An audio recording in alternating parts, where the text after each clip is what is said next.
Hello, good afternoon, everyone. Welcome to MHIRA members Zoom meeting session. So today we have Amy Case King. She couldn't join us live because she have another thing that she could not make it this time. So let me introduce about Amy Case. She's a policy researcher, a drug policy consultant, holistic cannabis practitioner, cannabis reform policy expert with over 10 years of experience. So she is also a member of MHIRA, one of the 4 MHIRA members since over a year ago. So maybe I'll pass the session to you, Amy. Thank you. Hi, good morning from Mexico, Yucatan, Mexico. As he introduced, I'm Amy Case King, and I'm going to discuss some things with you today related to upcoming policies and changes specific to Malaysia or Thailand regarding traditional medicines and how that interaction would work with cannabis, and some things that we may want to join in to provide guidance in the development of these policies in the future. So first thing I think we want to talk about is the World Health Organization. They are the guiding light for developing nations around the world, and many governments take their lead and advice from the WHO. So basically, the WHO has a traditional, complementary, and integrative medicine office. You can see right here that they are talking about universal health coverage and health systems. You can see that there's an email, and you can see that their office is in Geneva, Switzerland. Now, it's important to know that the WHO is hardly funded anymore. And so this particular office only has 2 employees. But let's see what exists from inside the WHO and who is the Traditional, Complementary, and Integrative Medicine Office, and what do they say about traditional medicine. So in their definition, they say traditional medicine is the sum total of the knowledge, skill, and practices based on the theories, beliefs, and experiences indigenous to different cultures, whether explicable or not, used in the maintenance of health, as well as in the prevention, diagnosis, improvement, or treatment of physical and mental illness. Complementary medicine or alternative medicine refers to a broad set of healthcare practices that are not part of that country's own tradition or conventional method, and are not fully integrated into the dominant healthcare system. They are used interchangeably sometimes with traditional medicine in some countries.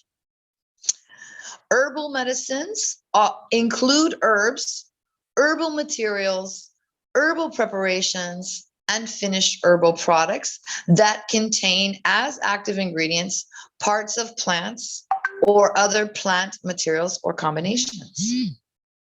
So these are very, very important definitions, because we are specifically talking about medicines. That's the first thing in this case. Medicine, traditional medicine, complementary medicine, and herbal medicines. So cannabis sativa is one of the most ancient herbal remedies known to Homo sapiens, okay, to the humans on this planet. We have written, documented evidence that goes back over 5,000 years with Shen Yung and the very first Materia Medica, which is basically a pharmacopoeia or producing monographs of plants and substances from plants that they were using. So that being said, in 2002, under the United Nations Commission of Narcotics Drugs is an organization called the International Narcotics Control Board. Now, in 2002, that board recognized that, quote, cannabis has been used in traditional medicine in some countries for centuries. So this predates Malaysia's current political scheme. And excuse me for 1 second. And so why is this important? Because in 1961, when the drug convention, the single convention on narcotic drugs was signed, countries where traditional use of cannabis existed were allowed a 25-year moratorium to phase out the use of cannabis for purposes other than medical or scientific. Okay. So, but they described it as traditional use, and it did not mention traditional medicine, which is a subset of medical purposes that is allowed by the 1961 Drug Convention. It only concerned itself with traditional non-medical and non-scientific uses. Traditional medicine, going back to the definition, this is the sum total of knowledge, skill, and practice based on theories, beliefs, and experiences indigenous to different cultures, used in the maintenance of health. So I say again, traditional medicine has never been, is not, and will never be prohibited under international law. To the contrary, it is admitted that access to idiosyncratic forms of healthcare, such as traditional medicine, is part of the right to health. It says so in the Universal Declaration of Human Rights in Article 25, and on the Covenant from Economic, Social, and Cultural Rights, Article 12, and is protected under the United Nations Declaration on the Rights of Indigenous People. So, medical purposes does not necessarily have the same meaning at all times and under all circumstances. So not only Western medicine, when we're talking about medicine or medicinal purposes or scientific purposes, this doesn't only refer to Western medicine, because legitimate systems of indigenous medicine, such as those that exist in China, India, and Pakistan, may be taken into account in this connection.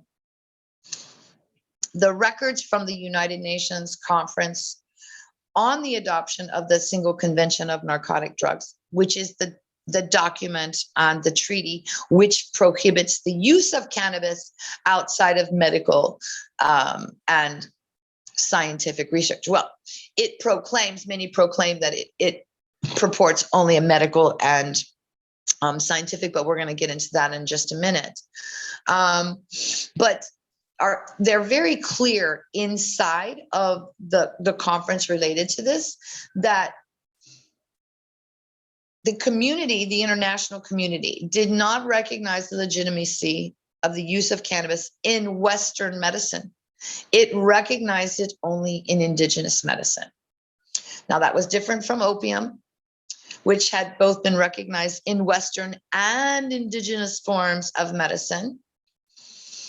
And the outcome from the WHO, who legitimized the use of cannabis in Western medicine recently when it removed cannabis from the Schedule 4, saying that it had no medicinal value. So it does not affect the use of cannabis in traditional medicine, which has always been recognized internationally because of that historic use in China, India, and Pakistan. Okay. So again, we're talking about the experiences of the indigenous, of cultures and beliefs. So if you've practiced Ayurvedic 150 years ago, cannabis was a huge part of that. It's only under the last 75 years that you've seen cannabis eliminated from the Ayurvedic teachings. So they've not only by prohibition and this have decimated a culture of health by prohibiting a substance that was always once recognized. Now, governments have misinterpreted or misunderstood some of the drug treaties. So I'm not going to go too much on the drug treaties. I want to talk about what's happening inside of the WHO's traditional and complementary medicine. In 2012, the WHO began the process for responding to the World Health Assembly resolution on traditional medicine and upgrading the WHO traditional medicine strategy from 2005. So over the course of 18 months, the WHO developed a plan for developing the strategy by inviting experts from around the world to contribute to the document. They held 4 collaborative meetings in order to collate the international views and opinions.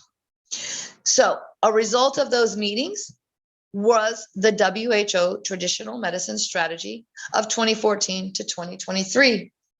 It was published in the fall of 2013. Now, this traditional medicine strategy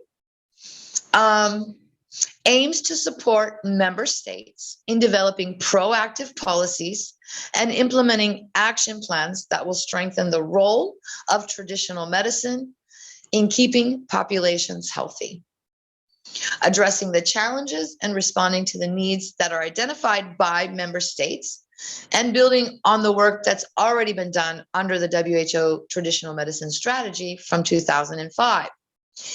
This particular strategy, different than 2005, devoted more attention than its previous to prioritizing health services and systems, including traditional and complementary medicine products, practices, and practitioners. So some things that have recently happened in the WHO under the World Health Assembly meets in the end of the year and to the beginning of the new year. So, but let me cover a little bit more about implementation of that 2014-2023 traditional medicine strategy. The WHO strategy has stated some goals to support member states in harnessing the potential contribution of traditional and complementary medicines to health, wellness, people-centered healthcare, and universal healthcare.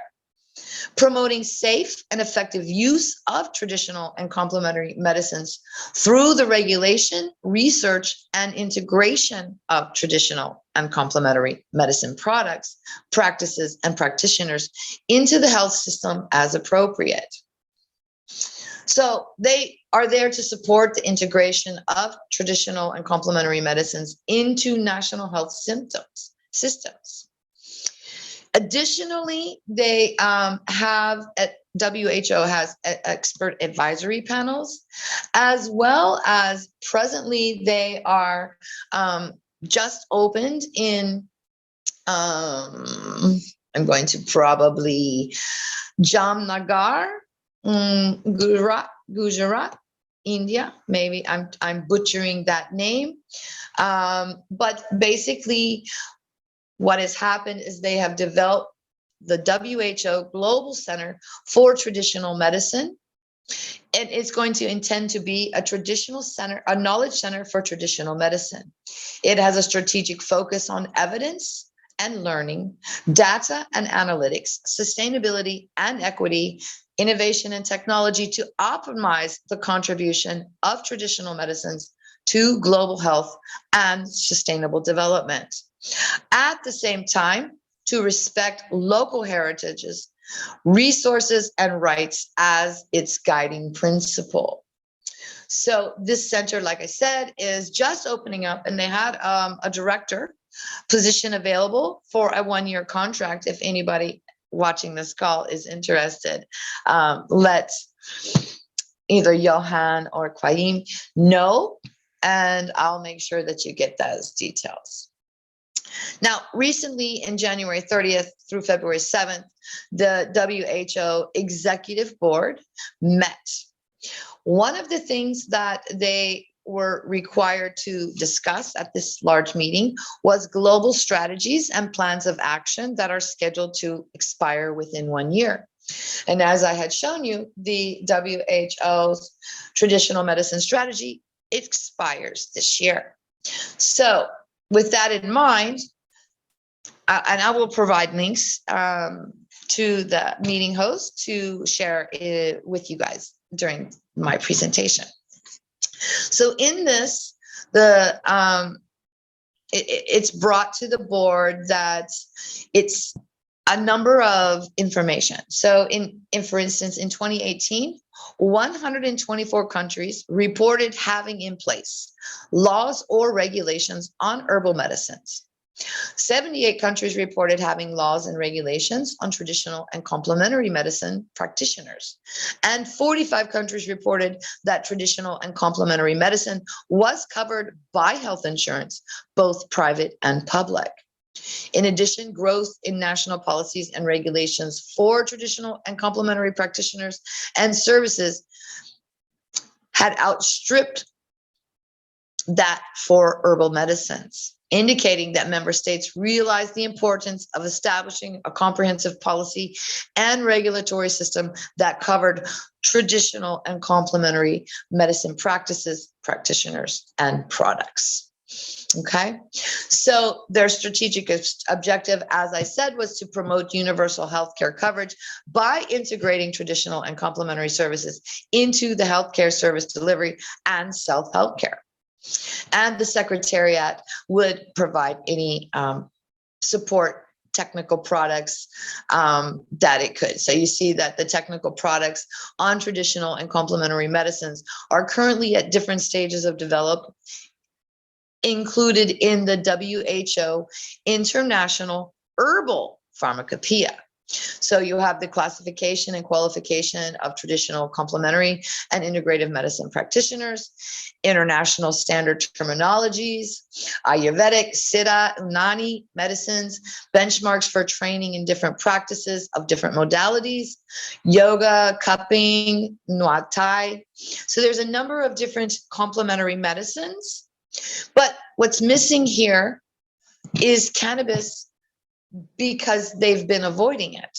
Now, it's not illegal under a traditional medicine, but we haven't been doing any work on it because the majority perceive it to be, or just don't want to include it for whatever local political reason. Okay, so some things that need to be worked on in the future are getting cannabis into the herbal pharmacopoeia. And what does that look like? In that pharmacopoeia, it should be how is it applied? You know, how is it used medically? So these are some things that can happen in the future. But what happened most importantly was that the global strategy on traditional medicine was addressed at the 76th World Health Assembly. And the decision, this draft decision, was prepared by Bangladesh, China, Eswatini, India, Indonesia, Japan, Malaysia, Nicaragua, Korea, Singapore, South Africa, Thailand, and Turkey. Now, again, this is, they're trying to link healthcare into the Sustainable Development Goals. So there's a discussion of that. And they had also, when in the middle of your strategy plan, so 2014 to 2023, midway, they will put out a global report in midway mark. And so this particular directive here is discussing all of that. The most important thing is that, guided by the current traditional medicine strategy and in consultation with member states and relevant stakeholders, draft a new global traditional medicine strategy of 2025 to 34 and submit that strategy for consideration by the 78th World Health Assembly in 2025 through the executive board. So what does this mean? This means we're not getting a new strategy. We're going to be operating under the current one until 2025. So in the meantime, in 2023 and 2024 presents an opportunity for us to engage. I say us, that is people who want to see, excuse me, the sun is coming in, want to see cannabis in complementary, integrative, and back to its normal traditional medicinal uses. It has an opportunity for us to contribute and guide that conversation on what the inclusion of cannabis products would look like under the next strategy plan for 9 years. So let's see. There are statements that you can find regarding traditional knowledge and complementary medicines. And so India had made a statement saying that it was looking forward to draft and implement the medicine strategy, and to include traditional medicine in the implementation of the 2030 Sustainable Development Goals, particularly SDG 3. So they want to develop guidelines for the regulation of traditional medicines and products. And currently it says that every country has different norms of what traditional medicine product registration looks like. And they would like to find a more universal. They are proposing that they should produce a more formal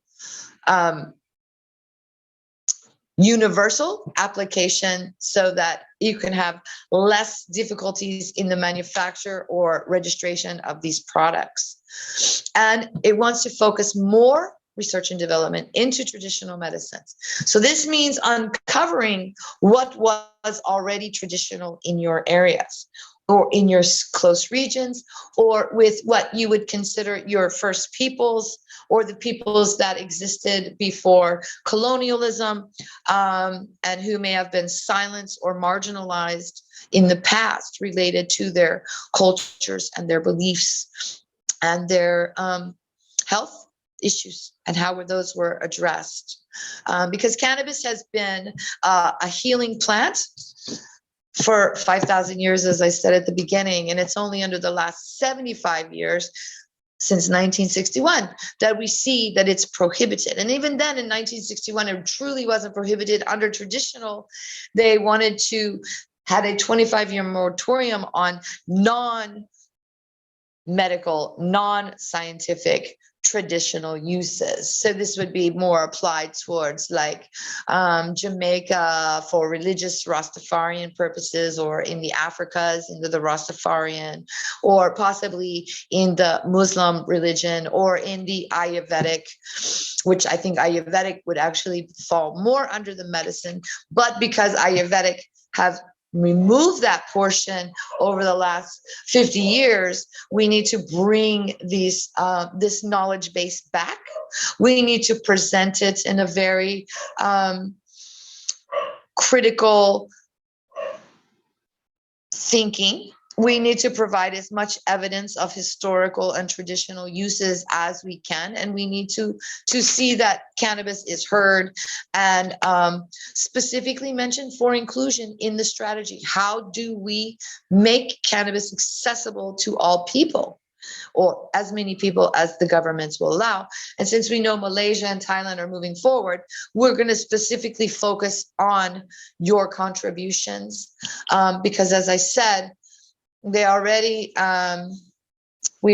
have a statement from Malaysia and Thailand to put I'm going to stop sharing my screen now, to put cannabis in let me see why I'm so sorry with that sun in my face, to put cannabis into the traditional medicine strategy. That's my presentation. That's my information that I wanted to share today. And I appreciate if you have any feedback or questions, you can drop them in the chat with the host, and I'll be sure to respond to those questions after they send them to me. Do you have any questions for me, host? I mean, I think you have elaborate all the document, and I think if anything coming from the participant, I think we will forward that information to you. We can have another live session with you again. And I think I thank you for your time to present on this. Yeah, and all the best for you and the team in Vienna. So maybe you can give some information about what's coming on this latest meeting. Yeah, so again, so as these strategies go inside of the agencies of the United Nations, in this particular case, I'm headed to the Commission of Narcotic Drugs. They also have a political declaration on ending the world drug problem. I say prohibition is the problem. Cannabis plants, according to the World Drug Report, is being used by a large number. They say 202 million people, but that's only 4% of the world's population. So we have had this hysteria for 75 years over this, the proclaimed dangerousness of the plant, its addictive tendencies and qualities. And, you know, to be honest, in 5,000 years of recorded medical use, the claims that are being made about this plant have never been made anywhere in documentation. So colonialism, enslavement, the traditional use of this plant for not only fiber, but for food and for cultural, religious, and medicinal purposes. And that's medicinal, both body and mind. It's not really in their purview. They just continue to purport that cannabis is this dangerous substance that needs to be controlled. In this particular session, with that in mind about the plant, and we know how nutritious this plant is, we know how medicinal this plant can be, while being prohibited, coca, the coca leaf, is also traditionally been used in the Andes Mountains in Peru, in Bolivia, in Colombia. And if you think of the culture of the people living in the mountains, they don't have access a lot of the times to fresh fruits and vegetables. So it turns out not only is cannabis a superfood and super nutritional, but so is the coca leaf. So there is a big movement between Bolivia and Colombia, and Peru may join in to ask the World Health Organization for a scientific review of the coca leaf. Because again, all of these plant substances, opium, poppy, cannabis, and coca leaf, are some of the most nutritional plants, beneficial plants on the planet. In the case of coca leaf, I will tell you some interesting really quickly, in that it has enough calcium, iron, vitamin A, vitamin D, vitamin E in its leaf. With 100 grams of leaf consumed a day, and that would be chewing or swallowing, just either swallowing, ingesting the leaf, or just chewing and swallowing the saliva, 100 grams a day is enough to meet the recommended daily allowance of vitamin E, calcium, iron, vitamin A, and vitamin D. Now, this is important health-wise for people who don't have access to fresh vegetables or fruits and need these vitamin enrichments in their life and in their days. So again, we look at the world population, the prohibition of the plant means it's a harm to our health, because these are the most healthful, beneficial products. And we know Coca-Cola uses coca leaf. We know Coca-Cola causes health problems, but nobody is stopping Coca-Cola from buying and using the plant, while the rest of us aren't allowed to use it for tea. I mean, coca has one alkaloid, cocaine, HCl, That's the only one that has been described as being addictive and dangerous. And again, it's only described. There is absolutely no scientific basis for that prior to the drug treaty. And so we need to free the plant and only start to regulate the end use products, in my estimation. So what we're going to see is the beginning of countries, the same as they have been doing with cannabis, to free the plant in its traditional uses without being in violation of the drug treaty. Now, how do we do that? Well, in the case of cannabis, believe it or not, outside of medicinal use, cannabis plant has been exempted for industrial purposes. The United Nations Office of Drug and Crime has put out a guidance on the analysis of cannabis plant and cannabinoids.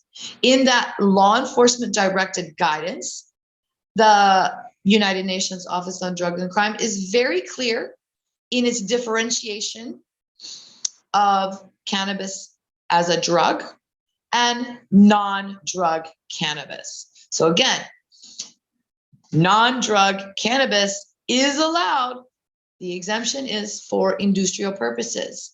Now, you can interpret industrial purposes any way you want, the same as Coca-Cola is using coca leaf industrially and then feeding it to the public and making everybody sick with diabetes and obesity. That's harm. So, we've got to learn to understand these nuances, and we need to fight to free the plants and allow them to go back and be utilized in their traditional ways, or as they are culturally adopted or married into Western medicines.